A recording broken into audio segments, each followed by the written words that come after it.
Hello दोस्तों, मेरा नाम है सिद्धार्थ सिन्हा और ये जो वीडियो आपका जेबी का हम लोग प्रिंसिपल्स एंड प्रैक्टिस जो बैंकिंग पढ़ रहे हैं, यूनिट नंबर 3 रिटेल बैंकिंग, उसमें अभी हम लोग पार्ट 1 वीडियो पढ़ रहे हैं। इससे कई पार्ट में वीडियोस बनाया हुआ है और जो लोग प्रॉपर जेबी का कोर्स करना चाहते हैं, मेरा फोन नंबर भी दिया हुआ है और डिस्क्रिप्शन बॉक्स में भी डिटेल्स मैंने डाल दिए। ठीक है, चलिए स्टार्ट करते हैं।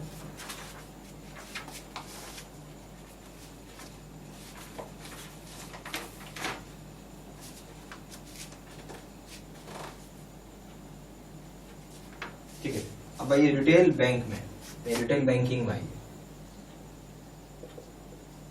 आप रिटेल बैंकिंग से क्या समझते हैं?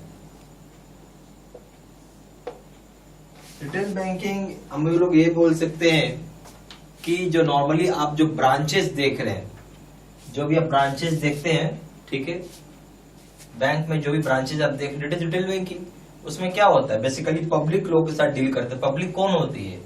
छोटे मोटे इंडिविजुअल, हमारे और आपके जैसे लोग हैं, छोटे मोटी फर्म, माइक्रो इंटरप्राइजेस, उस तरह के लोगों को डील करते हैं। हमेशा ये बात याद रखिएगा।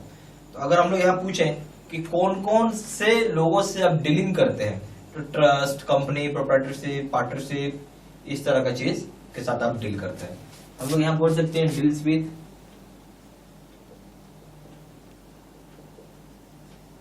इंडिविजुअल, प्राइवेट कंपनी, पार्टनरशिप, ठीक है, HUF, ट्रस्ट और भी बहुत सारे, सोसाइटी। ठीक है, अगर मैं बात करूं यहाँ रिटेल बैंकिंग में किस तरह के आप प्रोडक्ट्स देते हैं, क्या क्या प्रोडक्ट्स देते हैं रिटेल बैंकिंग, बता सकते हैं? करंट अकाउंट देते हैं, सेविंग अकाउंट देते हैं, RD करवा सकते हैं, FD करवा सकते हैं, housing loan, car loan, personal loan, cash credit, education loan और भी बहुत सारे, गोल्ड लोन, बहुत सारी चीज देते हैं हम लोग। तो बेसिकली प्रोडक्ट्स को दो भाग में बांटा गया है। एक हो गया डिपॉजिट्स और दूसरा हो गया एडवांसेस। ठीक है, इसे दो चीज में हम लोग देते हैं। डिपॉजिट्स में हो गया, आप बोल सकते हैं सेविंग अकाउंट, फिर करंट अकाउंट, FD या RD लिख लीजिए, RD, FD। एडवांसेस में CC, कैश क्रेडिट हम लोग बोलते हैं इसको। ठीक है, OD, ओवरड्राफ्ट अकाउंट,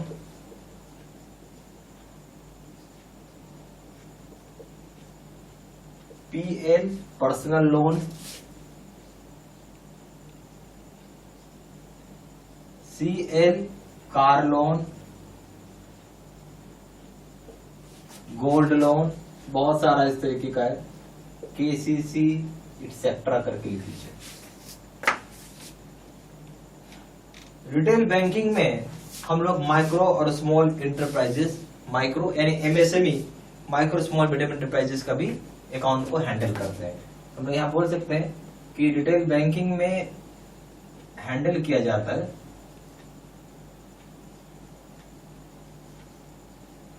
MSME के अकाउंट्स को। क्या करता है? MSME को, इसको हम लोग क्या बोलते हैं? Micro small medium enterprises. अच्छा, इसी की तरह हम लोग अगर एग्रीकल्चर लोन बोले तो इसमें एग्रीकल्चर लोन भी मिलेगा आपको। तो क्या किस किस तरह का एग्रीकल्चर लोन मिलता है रिटेल बैंकिंग में? यहाँ आप KCC देते हैं, एग्री एलाइड लोन भी देते हैं, जैसे मधुमक्खी पालन, जैसे मछली पालन, बत्तख पालन, आपका मुर्गा पालन, बकरा पालन, बहुत सारे इस तरह चीज के लिए लोन मिलता है। KCC का फुल फॉर्म क्या है? किसान क्रेडिट कार्ड, बहुत इंपॉर्टेंट है ये। फिर हो जाएगा एग्री एलाइड लोन, आपको मिल जाएगा। और रिटेल बैंकिंग में इसके अलावा भी दूसरे तरह के प्रोडक्ट्स आपको मिलते हैं।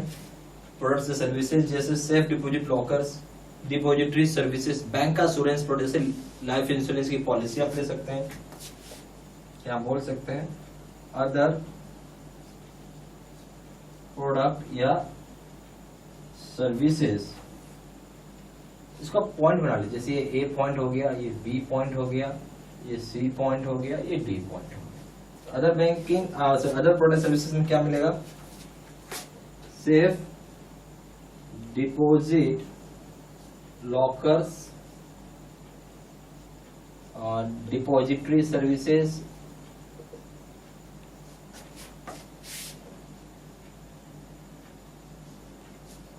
बैंक एश्योरेंस,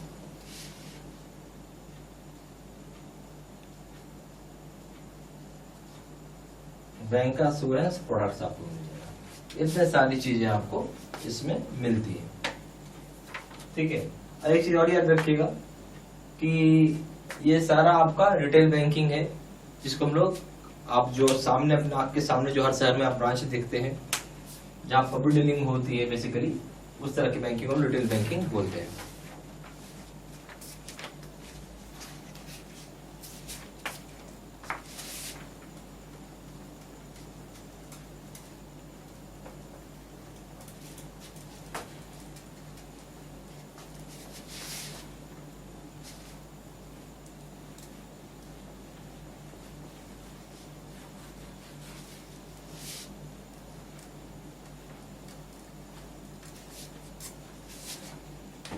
अब जो है होलसेल बैंकिंग का नाम है,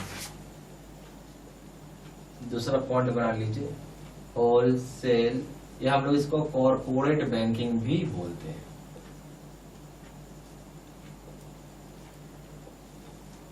ये बेसिकली बहुत बड़ी क्लाइंट्स के लिए होता है, यानी जैसे मल्टीनेशनल कंपनी हो गया, public sector bank, public sector organisation हो गया, ठीक है, पीएसयू हो गया, जो लार्ज इंडस्ट्रियल और बिजनेस एंटिटी होती है उसके साथ डील करती है, लार्ज इंडस्ट्रियल बिजनेस एंटिटीज, जैसे कि बहुत बड़े कॉर्पोरेट हो गया, एमएनसी हो गया, पीएसयू हो गया।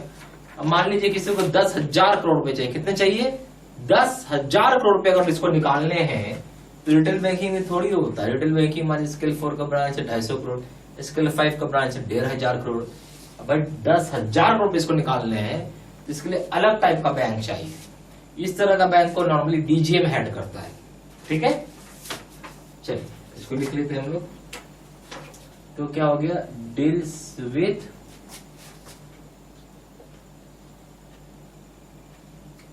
Large industrial and business entities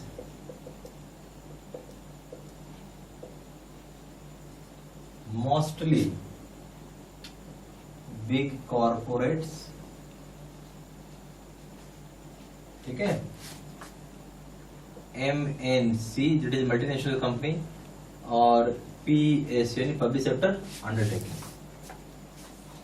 कई तरह का फंडिंग मतलब इसको करवाते हैं। इसमें बेसिकली एक हो गया फंड बेस्ड सर्विसेज देता है ये, या फंड बेस्ड प्रोडक्ट्स है या सर्विसेज है इनके यहाँ, और दूसरा नॉन फंड बेस्ड। तो पहले फंड बेस्ड को देखते हैं। तो अभी जैसे आपको लोन चाहिए, term loan,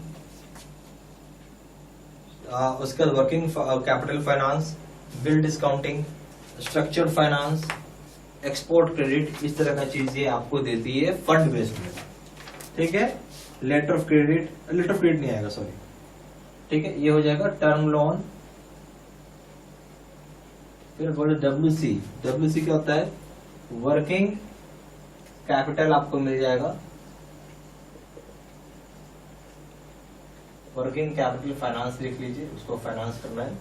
bill discounting,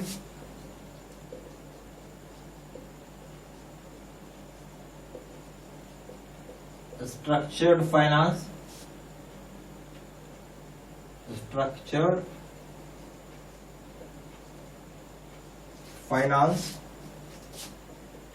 export credit, ये सारी चीज आ गई।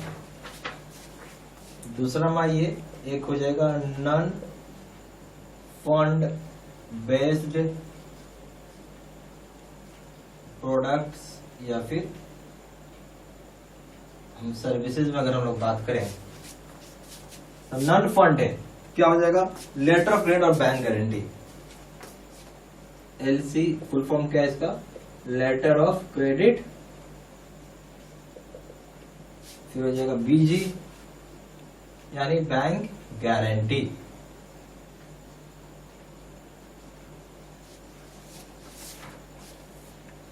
उसके अलावा बहुत सारा वैल्यू एडेड सर्विसेज दिया जाता है। क्या दिया जाता है, value added services.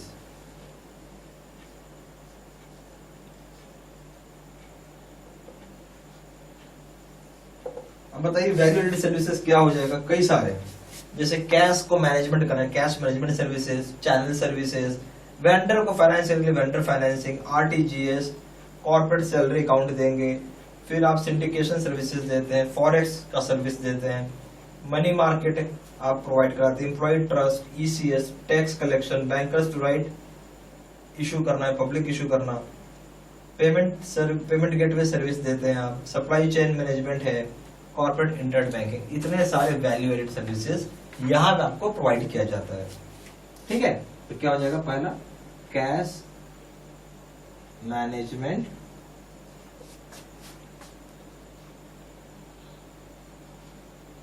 Services, channel services, vendor financing, RTGS,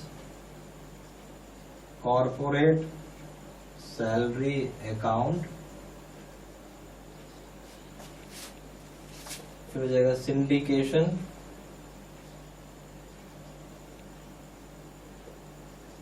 services, forex, money market,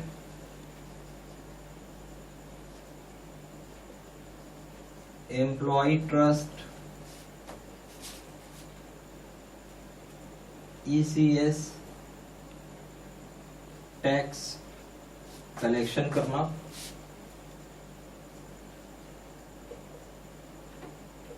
bankers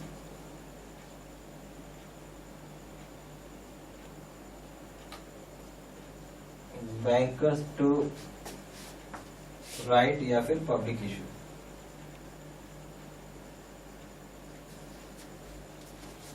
issue, फिर आप बोल सकते हैं पेमेंट गेटवे सर्विस है, सप्लाई चेन मैनेजमेंट,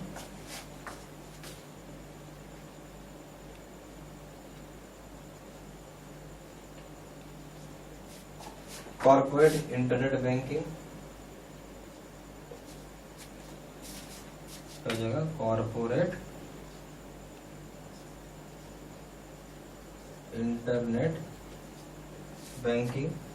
तो इसमें बहुत सारा सर्विसेज आपको मिलेगा, जैसे cash management services, channel services, vendor financing, RTGS, corporate salary account, syndication services, forex हो गया, मनी मार्केट हो गया, एम्प्लॉय ट्रस्ट हो गया, ईसीएस हो गया, टैक्स कलेक्शन हो गया, बैंकर्स टू राइट या पब्लिक इशू हो गया, पेमेंट गेटवे सर्विस हो गया, सप्लाई चेन मैनेजमेंट हो गया, कॉर्पोरेट इंटरनेट बैंकिंग, इतने तरह के तमाम सर्विसेज ये देता है। ठीक है, ये सारे बात तो आप लिखते चलिए।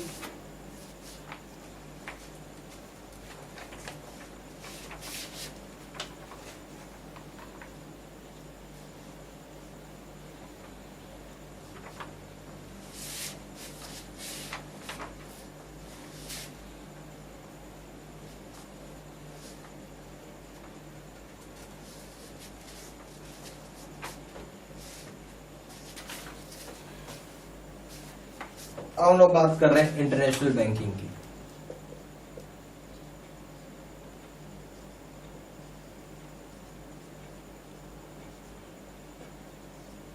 इससे क्या समझते हैं हम लोग?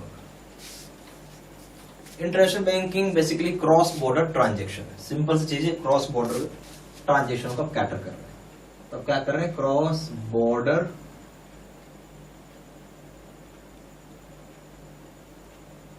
बॉर्डर ट्रांजेक्शन को या हम इसको ऐसा नहीं बोल सकते, फॉरेन ट्रांजेक्शन को हम लोग कैटर कर रहे हैं। क्या कर रहे हैं? कैटर, यानी हम लोग प्रोवाइड कर रहे हैं। कैटर मतलब क्या होता है? प्रोवाइड करना। तो हम लोग इंटरनेशनल बैंकिंग में क्रॉस बॉर्डर ट्रांजेक्शन या फॉरेन ट्रांजेक्शन कैटर कर रहे हैं, प्रोवाइड करा रहे हैं, that is known as international banking. अब आइए ईपीसी, इसका फुल फॉर्म क्या हो जाएगा?